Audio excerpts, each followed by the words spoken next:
और जिसको समझ में आ गया कि ब्रह्मांड बहुत बड़ा है, उसे किस बात का घमंड होगा? वो खुद को क्यों सीरियसली लेगा?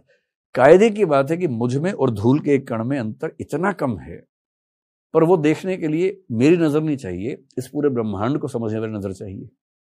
अभी खेल के देख लीजिए, मेरी क्या हैसियत है? अगर मैं अपनी, जो मेरी है वो आपकी भी वही है, सबकी वही है बेसिकली, है ना, सिर्फ मेरी नहीं, किसी की बात कर लें, हमारी क्या हैसियत है अगर ईमानदारी से सोचें? इस दुनिया को बने हुए माना जाता है कि 1400 करोड़ साल हो चुके हैं, बिग बैंग हुए।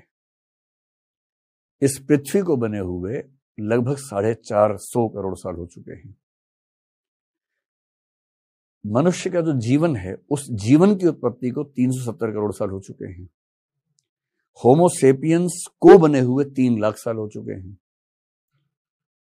आज की दुनिया में 800 करोड़ होमोसेपियंस घूम रहे हैं दुनिया में, उनमें से एक मैं हूं। 1 ट्रिलियन स्पीशीज हैं इस दुनिया में, केवल पृथ्वी की बात कर रहा हूं मैं। अभी तो क्वांटम फिजिक्स कह रही है कि मेटावर्सेस, ये मेटावर्स तो इनका है, मल्टीपल वर्सेस हो सकते हैं, मल्टीवर्स हो सकते हैं। जिस यूनिवर्स को हम लेके बहुत खुश रहते हैं, ऐसे ऐसे कितने यूनिवर्स हैं पता नहीं। एक यूनिवर्स में कितनी गैलेक्सीज हैं पता नहीं। एक गैलेक्सी में कितने स्टार हैं पता नहीं। उसमें से एक गैलेक्सी मिल्की वे के एक स्टार, सूर्य के 9 ग्रहों में से एक ग्रह, पृथ्वी के 200 देशों में से एक देश कि 1 ट्रिलियन स्पीशीज में से होमोसेपियंस के 140 करोड़ में से एक मैं हूं। मैं खुद को कितना सीरियसली लूं? मतलब मेरे होने से क्या हो जाएगा और मेरे न होने से क्या रुक जाएगा? ये तो है तथ्य, ये तो है सत्य। सत्य थोड़ा कड़वा होता है, झेलना मुश्किल होता है। फिलॉसफी पढ़ने का मजा ये है कि आपको सत्य झेलने के लिए तैयार कर देती है, और मैं अपने इस सत्य से सहज हो गया हूं। मैं बड़े रेफरेंसेस देता हूँ फिलोसफर से, क्योंकि मैंने उनको पढ़ के ही सीखा है। कभी मौका मिले तो एक जर्मन फिलोसफर थे 19वीं सेंचुरी में, किरकेगार्ड नाम था, सोरेन किरकेगार्ड। बड़े गहरे चिंतक थे, हीगेल के समकालीन थे, हीगेल के विरोधी थे। उन्होंने कहा कि जब आप बुद्धि से चीजों को समझने का प्रयास करेंगे तो आपको केवल अनिश्चितता हाथ लगेगी। जैसे ईश्वर है या नहीं, आप कितना भी तर्क लगा लीजिए, कोई निश्चित उत्तर नहीं मिलने वाला, कितना भी दिमाग लगा लीजिए।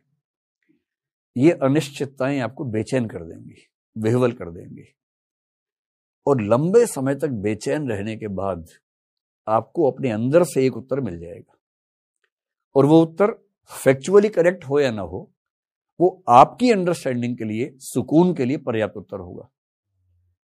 इस प्रोसेस में जब मुझे पहली बार पता लगा कि मेरी कोई हैसियत है नहीं, क्योंकि मैं भी जब 20-22 की उम्र में था, मुझे लगता था कि मतलब दुनिया के इतिहास में 2 ही चरण हैं, एक मुझसे पहले, एक मेरे बाद, मैं सेंटर में हूं। ऐसा कॉन्फिडेंस रहता ही था, सच में रहता था। मैं कविताएं ऐसी लिखता था गंदी गंदी उस समय, जो मतलब इस भाव में थी, मेरा वर्तमान भविष्य में इतिहास बनेगा, ऐसा मैं लिखता था। मुझे लगता था कि मैं पता नहीं क्या चीज हूं। पढ़ने के बाद समझ में आया कि दरअसल मुझ में और मच्छर में खास अंतर नहीं है। ऑल आउट जलने से वो मर जाता है, यूनियन कार्बाइड में फैलाव हो जा रहा है इसका, तो मैं मर जाता हूं। इतना ही मामला है। तो क्या फर्क पड़ता है? इसलिए खुद को बहुत सीरियसली नहीं लेना है। सीरियसली का मतलब ये नहीं सोचना कि मैं बहुत बड़ी तोप हूं, बस ये समझना है कि मैं बहुत छोटा हूं, लेकिन छोटे पर में खुश रहना है। आपको तो क्योंकि कविताओं का शौक है, आपने अच्छे कवियों का नाम बोला, ये कविता आपको सुनाता हूं। 1950s-60s में एक कंसेप्ट चला डीह्यूमनाइजेशन का, सार्त्र से प्रभावित होकर लोगों को ये रियलाइज होने लगा कि हम बहुत छोटे हैं, हमारी कोई हैसियत नहीं है। लघु मानववाद कहते हैं इसको। तो उन्होंने कहा कि लघु हो तो भी तो बढ़िया जिंदगी जी सकते हो। उस समय कई लोग बहुत निराशा में लिख रहे थे। एक प्रभाकर माचवे तो क्या लिख गए, घूंट घूंट साइनाइड पीता हूं। और ऐसे सर्वेश्वर ने कुछ लिखा जिसका भाव है कि मैं कुछ नहीं हूं और खुद को दिलासे देता हूं कि मैं बहुत बड़ी चीज हूं, तो घूंट घूंट साइनाइड पीता हूं, किसी घिसे सोल के फटे हुए जूते का टूटा हुआ फीता हूं। ऐसी कविताएं लोग लिखते थे उस समय, निराशा से भरी हुई। वाजपेयी ने बड़ी अच्छी बात कही कि अरे भाई हम छोटे हैं तो क्या हुआ, उसमें भी तो खुश रह सकते हैं। और तब उन्होंने लिखा, हम छोटे लोग चाहे अनदेखे अनचिन्हे बीत जाएं, कोई तो देखेगा हमारी मुट्ठियों में गुलमोहर के फूल थे, कोई तो चिन्हेगा हमारे होठों पर कविताएं थी। कोई मखमल वाला चादर तान के सोवे, कोई किस्मत अपनी कारी जान के रोवे।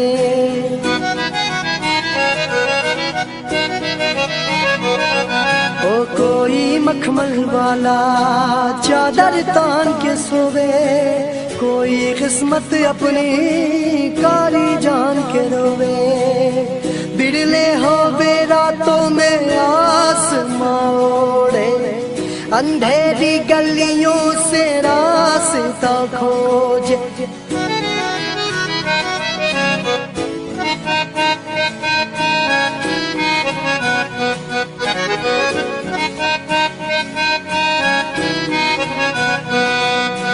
मस्त मलंगा बढ़ता जावे, भाग्य आप ही अपना करता जावे रे।